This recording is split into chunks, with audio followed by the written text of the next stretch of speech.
Hey BZB Gear fans, my name is Matt with BZB Gear, and today I'm joined with John here at the NETGEAR AV booth. So John, why don't you go ahead and introduce yourself and just a little bit about NETGEAR AV. Sure, myself, John Hinkle, I'm Director of Product Marketing at NETGEAR on the business side of things.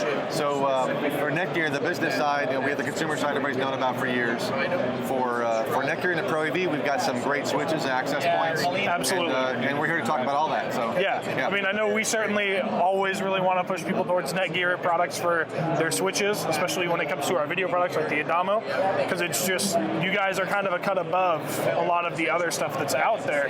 And I think you guys are talking about some new products that you have here today. Absolutely. Correct? Yep, that's the fun thing for us now. So we have history of AV-oriented switches, and we came out with the M40-350 series now at the show, starting selling probably next month, I think, July. Okay. So that's a series of 12 switches. It's a dozen switches at once. A lot of work involved in that. 7 switches early, wave 1, we'll call it, phase 1, in July, and then a second phase of 5 switches should be December, January timeframe, so it gives us some time to get them all out there. The cool things about these switches, a couple things. They're more IT-oriented. It means ports in the front, no big deal. The other AV switches, the 4250s, had the ports in the back, more for 1 gig applications. These guys are powerhouses. They have a huge switching fabric. They can handle up to 100 gig connections, and so they're multi-gig, so 1, 2.5, 10, 20, 40, I think, and 100 gig uplinks.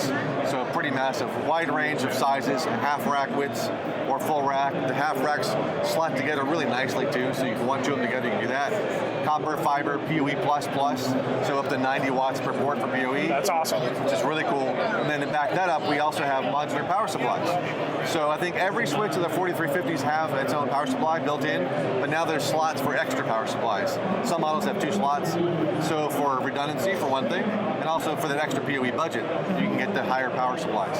Okay, that's sweet. So, on the software side, anything new? Always something new. So the Engage software, so we're known for the AV UI, I should talk about first. And really it's more of an AV OS now that we're using. So we pulled it out to its own standalone software application called Engage, and that controls your 4250s, your 4300s, and the 4350 switches for that profile-based approach to setting up for NDI or Crestron NVX, whatever you're using. So within that software now, we can update that, of course, pretty regularly. The newest things for that are some new profiles. So we did this with Shure a couple of years ago, or a year or so ago. With a profile, we auto detect the Shure microphones, put a little Shure logo on the port so you know that that's a Shure device. Same thing now for visionary systems, encoders, decoders, and also Crestron and AMX devices. Okay, that's awesome. It's really sweet, really easy to see what's going on where on the switch. Yeah, and we just got a little bit of a demo of some of their software. Looks fantastic.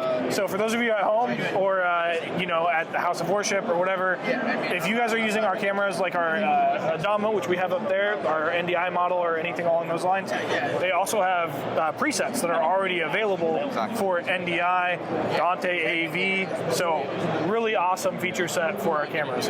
Thanks, John. We really appreciate it, and hope you have a great InfoComm. For those of you guys that are watching from home, please keep watching. We have more content coming throughout the week, and thanks for tuning into our InfoComm 2023 coverage.